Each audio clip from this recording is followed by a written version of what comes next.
ایک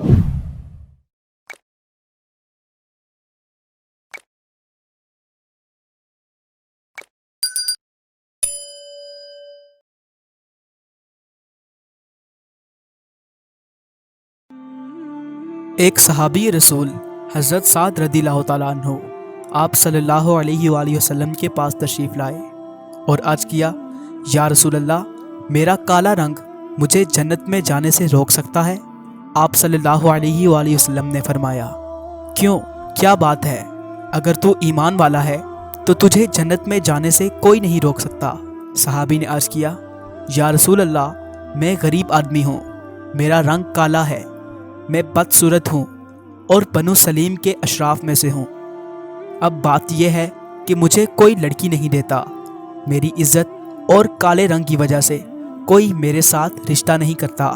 آپ صلی اللہ علیہ وآلہ وسلم نے پوچھا، کیا آج عمرو بن وہب رضی اللہ تعالیٰ عنہ آئے ہیں؟ عمرو بن وہب مدینہ کے ایک بہت بڑے مالدار آدمی تھے اور ان کی بیٹی بڑی خوبصورت تھی۔ صحابہ کرام نے جواب دیا کہ وہ مجلس میں تو موجود نہیں ہیں۔ آپ صلی اللہ علیہ وآلہ وسلم نے حضرت سعد سے فرمایا، جاؤ عمرو بن وہب رضی اللہ تعالیٰ عنہ سے کہو کہ اپنی لڑکی تیرے نکاح میں دے دیں۔ حضرت سعد جا کے دروازے پر پہنچے، دروازے پر دستک دی۔ حضرت عمرو بن وہب باہر نکلے، پوچھا، بھائی کیا بات ہے؟ کہا، میں رسول صلی اللہ علیہ وآلہ وسلم کا بھیجا ہوا ہوں اور آپ صلی اللہ علیہ وآلہ وسلم کا قاصد ہوں۔ آپ کے پاس آپ کی بیٹی کی شادی کا اپنے لیے پیغام لایا ہوں۔ بظاہر تو انہیں یقین نہیں آیا، اس لیے کہا کہ بھاگ جا، کہاں کی بات کرتا ہے؟ وہ تو بیچارہ غریب تھا، پہلے کا غم کھایا ہوا، وہ تو ڈر کے وہاں سے پیچھے ہٹ گیا۔ ادھر عمرو رضی اللہ تعالیٰ عنہ کی بیٹی حسن و جمال میں مشہور، بیٹی کے کان میں آواز پڑی۔ بیٹی نے پیچھے سے آواز دی، اے ابا، سوچ تو لیا کرو، کیا کہہ رہے ہو؟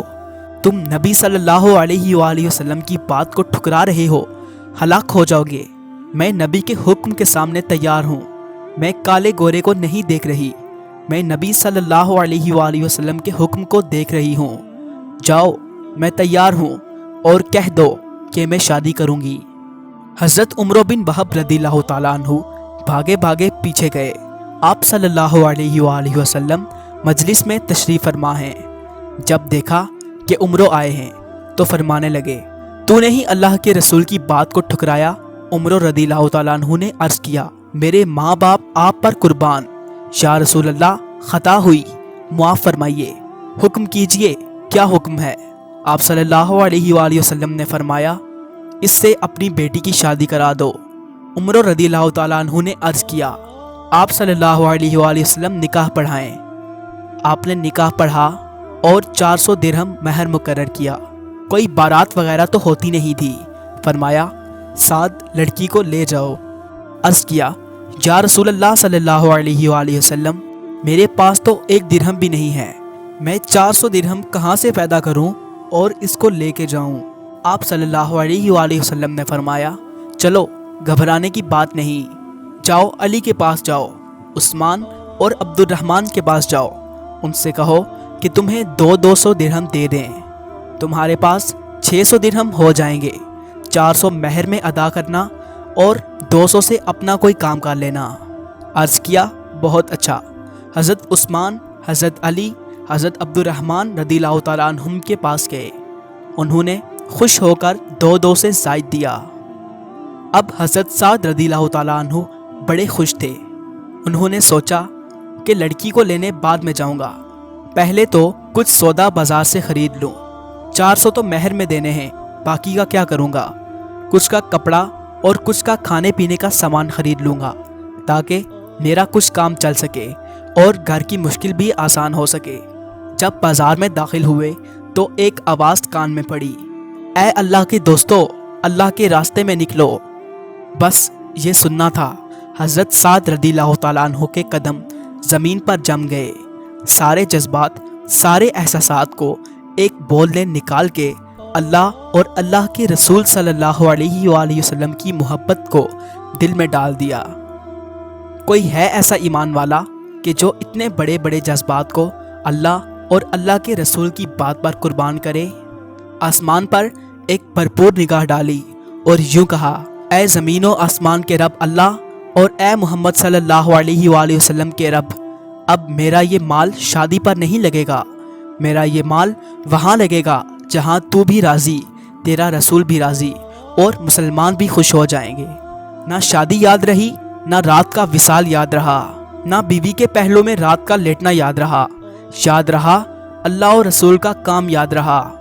گھوڑا خریدا، ڈال خریدی، تلوار خریدی، چہرے کو چھپا لیا اور گھوڑے پر سوار ہو گئے۔ صرف آپ کی آنکھیں ننگی تھی، باقی پورا چہرہ چھپا ہوا تھا۔ اپنا چہرہ اس لیے چھپایا تھا کہ کہیں حضور صلی اللہ علیہ وآلہ وسلم نے دیکھ لیا تو وہ واپس نہ بھیج دیں۔ اب حضرت سعد رضی اللہ تعالیٰ عنہ جنگ کے میدان میں اتر گئے۔ لڑتے لڑتے حضرت سعد کے گھوڑے کو تیر لگا اور وہ گر پڑا، ساتھ ہی حضرت سعد رضی اللہ تعالیٰ عنہ بھی گر گئے اور جلدی جلدی سے اٹھے اور اپنے بازو اوپر چڑھائے۔ حضور اکرم صلی اللہ علیہ وآلہ وسلم نے بازوؤں کو دیکھا، ان کے کالے کالے بازو جب باہر نکلے تو آپ صلی اللہ علیہ وسلم نے دیکھا اور فرمایا، تو مجھے سعد نظر آتا ہے۔ عرض کیا، میرے ماں باپ آپ پر قربان ہو جائیں، اے اللہ کے رسول میں ہی سعد ہوں۔ آپ صلی اللہ علیہ وآلہ وسلم نے مسکراتے ہوئے فرمایا، خوشخبری سن لے، تو جنتی ہو گیا، تو خوش بخت ہو گیا۔ بس نبی کی زبان سے اس بات کا سننا تھا کہ جوش سے دوبارہ چھلانگ لگائی اور کچھ ہی دیر میں یہ آواز آئی، یا رسول اللہ، سعد شہید ہو گئے۔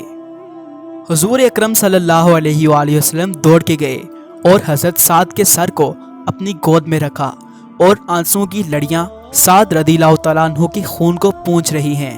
حضور اکرم صلی اللہ علیہ وآلہ وسلم کے آنسو سعد رضی اللہ تعالیٰ عنہ کے چہرے پر گر رہے ہیں۔ آپ فرما رہے ہیں کہ اے سعد، تیری خوشبو اللہ اور اللہ کے رسول کو بہت پیاری ہو چکی ہے۔ اے سعد، تو اللہ اور اس کے رسول کو بے انتہا پیارا ہو چکا ہے۔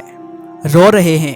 روتے روتے آپ صلی اللہ علیہ وآلہ وسلم نے منہ پھیرا اور فرمایا، رب کعبہ کی قسم، سعد حوض پہنچ گیا۔ ایک صحابی نے پوچھا، یا رسول اللہ، یہ حوض کیا ہے؟